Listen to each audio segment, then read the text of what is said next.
Praise the Lord, ஹல்லேலூயா. கிறிஸ்துவுக்குள் பிரியமானவர்களே, இந்த அருமையான காலை வேளையிலும் தேவ சமூகத்துக்கு வந்த உங்கள் ஒவ்வொருவரையும் இயேசுவின் நேற்று நாமத்தினாலே அன்பின் வாழ்த்துக்கள். இந்த நாளிலும் சங்கீதம் 61 சங்கீதம் 3 வசனத்தை அடியேன் வாசிக்கிறேன்.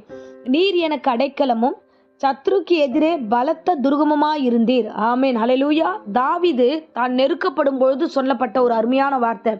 இந்த வேத வசனத்தை நம்ம வாசிக்கும் போது அவர் எவ்வளவாய் நெருக்கப்பட்டிருப்பார் என்பதை நம்மளால புரிந்து கொள்ள முடியுது. பாருங்களேன், எதிராய் சத்ரு எனக்கு எதிராக வரான், ஆனா எனக்கு எது துருகம், எது அடைக்கலம் அப்படின்னா உம்முடைய பலன்தான் எனக்கு அடைக்கலம். ஸோ உமக்குள்ள நான் வந்து இருக்கிறது தான் ஆண்டவரே எனக்கு பலனா இருக்கு, எனக்கு அடைக்கலமா இருக்கு.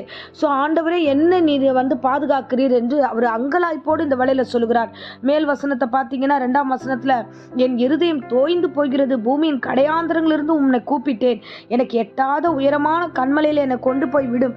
ஏன்னா நான் பயந்து இருக்கிறேன், எனக்கு அடைக்கலம் வேணும். என் சத்ரு எனக்கு எதிராக வரான், அவன் எதிராக வரும்போது சும்மா வரல, என்னை விழுங்கும்படியாய் வருகிறான், என்னை வந்து தள்ளும்படியாய் வருகிறான், என்னை நிர்மூலமாக்கும்படியாய் வருகிறான். ஸோ இப்போ ஏற்பட்ட ஒரு சூழ்நிலையில் வருகிறவனுக்கு முன்பதாக தேவரீர் நீர் ஒருவரே எனக்கு அடைக்கலமும் பலத்த துருகமாய் இருக்கிறீர் என்று இந்த வேளையில தாவீது சொல்லுகிறார். ஆமென், ஹல்லேலூயா. நீதிமொழிகள் 18ஆம் அதிகாரத்துல 10ஆம் வசனத்தை வாசிக்கிறோம் பாருங்க. கர்த்தரின் நாமம் பலத்த துருகமும், நீதிமான் அதற்குள் ஓடி சுகமாயிருப்பான். ஆமென், ஹல்லேலூயா. அப்ப நீதிமானுக்கு கர்த்தருடைய நாமம் மாத்திரம்தான் பெரிய பலத்த துருகமா இருக்கும். ஸோ அந்த நீதிமான் பார்க்கும்போது பார்க்குறான் பிரச்சனைகள், இந்த உலகத்துல ஏராளமான பிரச்சனைகள் இருக்கு. இந்த பிரச்சனையிலிருந்து நம்ம விடுதலை ஆகணும்னா கர்த்தருடைய நாமம் மாத்திரமே தான், தேவனுடைய மகிமை மாத்திரம்தான், தேவனுடைய வார்த்தை மாத்திரம்தான் நமக்கு ஒரு அடைக்கலமா இருக்கும், நமக்கு ஒரு துருகமா இருக்கும், நமக்கு ஒரு பாதுகாப்பா இருக்கும் என்று இந்த வேளையில் அந்த நீதிமான் அறிகிறான். ஆமென், ஹல்லேலூயா. ஸோ நீதிமான் ஓடி போய் அதுக்குள்ள சுகமாய் தங்கி இருப்பான். கர்த்தர் எல்லாவற்றையும் பார்த்துக் கொள்வார், இனி எனக்கு எந்த பிரச்சனையும் இல்லை என்று. ஹல்லேலூயா. இந்த உலகத்துல இந்த நாட்களில பிசாசானவன் கெர்ஜிக்கிற சிங்கம் போல எவனை விழுங்கலாமோ என்று அவன் வகை தேடி எதிராய் வருகிறான். அப்போ ஒவ்வொருடைய வாழ்க்கையிலையும் பார்க்கிறோம், ஏதாவது ஒரு வகையில பிசாசானவன் எதிரடையா வந்திருக்கிறான். ஒரு ஆபீஸ் வேலையாகட்டும், இல்ல ஒரு ஊழியத்தின் வேலையாகட்டும், இல்ல மற்ற காரியங்களாகட்டும், வீட்டின் குடும்ப காரியங்களாகட்டும், எதுல பார்த்தாலும் நன்மையான காரியங்கள் வரும் பார்த்தா எதிராய் பிசாசு பல காரியங்களை அவன் உருவாக்குகிறான். ஹல்லேலூயா. இங்க நம்ம பார்க்கிறோம், ஒருவேளை சவுல் நிமித்தமாய் ஓடி போகும்போது பயந்து இந்த வேளையில எழுதினார் என்று ஒருவேளை விசுவாசித்து நம்ம இதை பார்க்கலாம். பார்த்தீங்கன்னா அப்படிதான் அந்த வசனங்கள் வார்த்தைகள்லாம் இருக்கு. ஆண்டவரே உம்முடைய கூடாரத்துல சதா காலம் தங்கியிருக்க விரும்புகிறேன் ஆண்டவரே, உம்முடைய செட்டையின் மறைவில என்னை வைத்துக் கொள்ளுங்க ஆண்டவரே. அப்பா எனக்கு துருகமே நீர்தான், எனக்கு பலத்த துருகம் நீங்க தான் சொல்லி அவர் ஒவ்வொரு வார்த்தையும் ஆதங்கத்தோடு ஜெபிக்கிறவராக இங்க பார்க்கிறோம். ஆமென், ஹல்லேலூயா.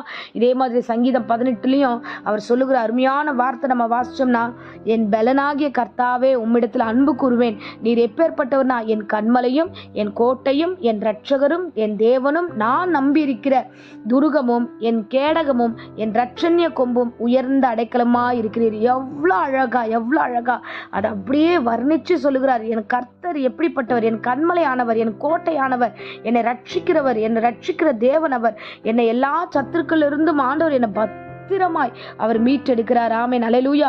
ஸோ ஆண்டவர் என்னை பத்திரமா மீட்டெடுத்து தம்மண்டையில வைத்துக் கொள்கிறார், என் கொம்பை அவர் உயர்த்துகிறார், என்னை வழி நடத்துகிற தேவனாய் இருக்கிறார். தாவீது இவ்வளவாய் தேவன் நாமத்தை அறிந்தபடினாலே அங்கங்கே வசனங்களை அவ்வளவு அழகாய் அவர் வந்து விளக்கத்தை கொடுக்கிறார். இன்றைக்கும் இந்த பிரசங்கத்தை கேட்கிற அருமையானவர்களை, பிசாசான் எதிரடையாய் வருகிறான்.